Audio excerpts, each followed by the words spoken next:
आजच डाउनलोड करा आणि तुमच्या आवडत्या मालिकांचा आनंद लुटा। हे बघ शिवा, आपण आता पोलीस स्टेशन मध्ये चाललोय ना, आपण सगळं सांगू त्यांना, ते सगळं बघतील।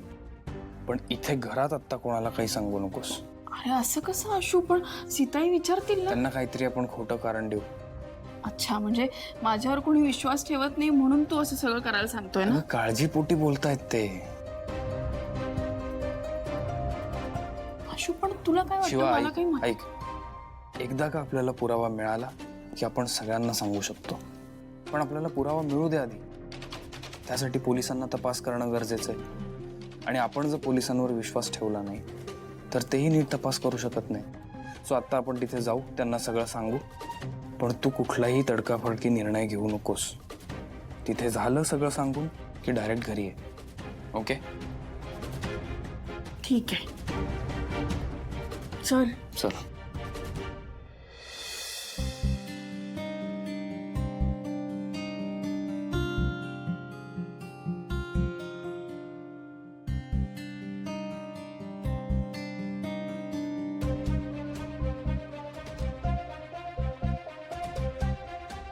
ताई, ऐका ना, बोला ना।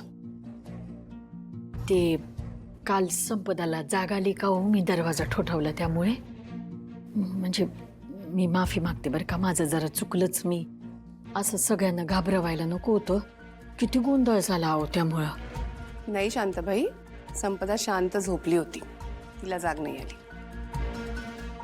बरं झालं बाई, ती पोरगी आधी बरी झाली पाहिजे बघा। एक तर एवढं लहान वय आणि त्यात एवढा मोठा आघात झाला तिच्यावर, तिला काही त्रास होता कामा नये। शांताबाई, माझा ना माझ्या देवी आईवर पूर्ण विश्वास आहे। ती लवकरात लवकर सगळं चांगलं करेल, सगळं आधीसारखं करेल बघा। असंच होते ग बाई। शांताबाई, थांबा जरा। म्हणजे काल तुम्ही सगळ्यांना बोलवलत ना, ते बरं केलं। कारण शिवाने काल सगळ्यांसमोर जे सांगितलं ना, ते जर संपदाच्या कानावर पडलं असतं ना, तर ती तो धक्का सहन करू शकली नसती।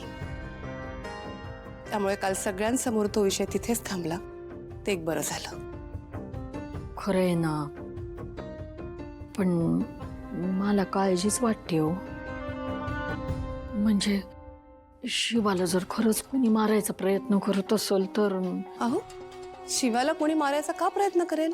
अहो, कारण ती उभी राहते ना सगळ्यांसाठी, आणि त्यासाठी मारामारी पण करायला तयार होते। आणि मी तर असं ऐकलंय की हे असं लोकांचं चांगलं करण्याच्या नादात शिवानं खूप जणांची वाकड पण घेतलंय म्हणे। नाही म्हणजे शिवा करते ते चांगल्यासाठीच करते हो, पण समोरची माणसं ती नालायक असतात की नाही। म्हणजे आता बघा, त्यांना कुणाला मारायचं होतं शिवाला, पण तिला साधं खर्चोटलं पण नाही। जीव कुणाचा गेला? रॉकीचा। आता पोरगी याच्यातनं कशी बाहेर पडणार? म्हणजे शिवाचा हेतू चांगलाच आहे हो। आता तिला काय रॉकीचा भाव असं वाटत नव्हतं, पण तरी सुद्धा शांताबाई, तुमचं खरं आहे। म्हणजे शिवा सगळ्यांची मदत करायला जाते आणि स्वतःसाठी मात्र शत्रू तयार करते। आणि झालं काय? जीव तर रॉकीचा गेला ना। आणि माझी संपदा, तिला किती त्रास झाला या सगळ्याचा। ती कधी रॉकीला विसरू शकेल का हो? तिच्या मनातून हे सगळं कधीच जाणार नाही।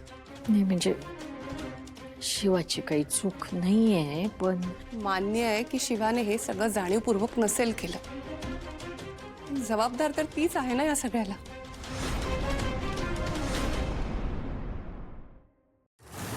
तू काय सांगतेस हे? अगं प्रसाद नाही खाणार, मग आता काय? तू करायचंच ना काहीतरी। काय करायचं? ती मास आणि मस्ती आहे ना त्या पोरीत, अशी जिरायची नाहीये ती। तर काल शोधाशोध करायला गेले होते, आजही जातील। आणि आजही नाही काही सापडलं तर उद्या सुद्धा तो पुरावा शोधायला ते दोघं तिकडे जाणार। नाही नाही सुहास, आपल्याला ना त्यांचा हा शोध संपवायला हवा।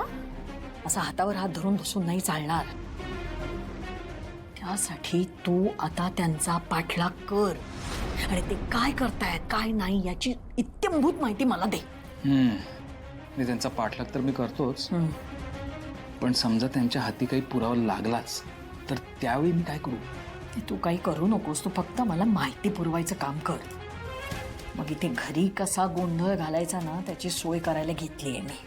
ठीक आहे, मी लागतो कामाला. हा, पण एक क्षण सुद्धा, अगदी एक क्षण सुद्धा त्यांना एकटं सोडू नकोस सुहास. काही गफलत झाली ना तर आपल्याला महागात पडेल, मी तुला सांगून ठेवते. आई आई आई आई तू अजिबात टेन्शन घेऊ नकोस, मी करतो बरोबर सगळं हँडल. हां, आणि तुला त्याच्या त्यावेळेला सांगत पण जाईल. हां, चल मी येतो. हो.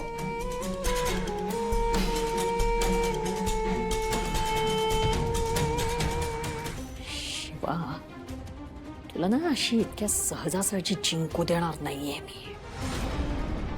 कळेल तुला शांताबाई काही चीज आहे. नाही तुझ्या मुळावर घाव घातला ना, नाव नाही सांगणार शांताबाई. मिस्टर देसाई, आम्ही त्यावेळी जे सांगितलं तेच आज सांगतोय. आम्हाला तो ऍक्सिडेंट वाटतोय आणि इनफॅक्ट तो ऍक्सिडेंटच आहे. कारण त्याशिवाय आमच्याजवळ काही नवीन पुरावे नाही आहेत आणि असतेच तर त्याच वेळेस मिळाले असते. त्यामुळे तुम्ही आमचा वेळ वाया घालू नका. आम्ही फाईल क्लोज करतोय. अहो तुम्ही ऐकून घ्या ना आमचं जरा सर. हे बघा मॅडम, मागच्या वेळी पोलीस तुमच्याजवळ आले होते स्टेटमेंट घ्यायला आणि तुम्ही काय म्हटलं की मला काहीच आठवत नाहीये आणि आज असं म्हणताय. सर काय मागच्या वेळेस ना शिवा खूप मोठ्या शॉकमध्ये होती. तिची मनस्थितीच नव्हती या सगळ्या गोष्टी आठवायची, पण तिला आता. हो म्हणजे मी आता तुम्हाला तेच सांगते ना, मला सगळं आठवत आहे. आणि मी तेच तर मगाशी बोलले की रॉकी मला वाचवायला त्या ट्रक समोर आला. हा ऍक्सिडेंट नाहीये सर, तो ट्रक मला मारायला आला होता. ठीक आहे, पण याचा पुरावा आहे तुमच्याजवळ? नाही सर, पुरावा नाहीये आमच्याकडे, म्हणून तर आम्ही तुमच्याकडे आलोय ना. तुम्ही शोधा ना. तुम्ही एकदा त्या ड्रायव्हरला किंवा तो ट्रक सापडला तर आपल्यालाच मदत होईल ना. हे बघा मॅडम, आम्ही खूप शोध घेतलाय आणि अजूनही घेतोय, पण सीसीटीव्ही मध्ये तो ऍक्सिडेंटच दिसतोय. त्यामुळे तुमच्याकडे काही नवीन पुरावा असेल तरच तुमचं म्हणणं मान्यात येईल, नाहीतर एक थेरी समजू. काय बोलताय हो तुम्ही? तुम्ही साधा त्याचा फोन शोधला नाहीये, तुम्ही म्हणता सापडत नाहीये. आधी फोन तर शोधा त्याचा. मी सांगते हा ऍक्सिडेंट नाहीये. जे दिसते त्याच्यावरच विश्वास ठेवाल का तुम्ही? शिवा तू शांत व्हा, ऐक जरा. पण आशु ऐक, हे बघ ऐक. सर मी तुम्हाला रिक्वेस्ट करतो, तुम्ही प्लीज तो फोन शोधा. तो कुठेतरी असणार. हां, आणि मग आपण ठरवू ना. हां ठीक आहे, पण तुम्ही प्रेशर टाकू नका. काही नवीन पुरावा सापडला तर आम्ही नक्कीच कळू. Yes, thank you sir, thank you. शिवाय चल चल.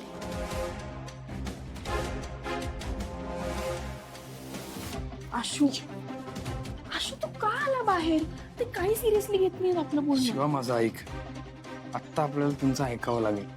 आणि आपण त्यांना सांगितलंय, त्यांना आपण दिलाय लीड फोनचा. ते शोधाशोध करतील ना, त्यांना करू देते. तू काही करू नकोस आता याच्या पुढे. आत्ता आपण इथून जाऊ. चल चल.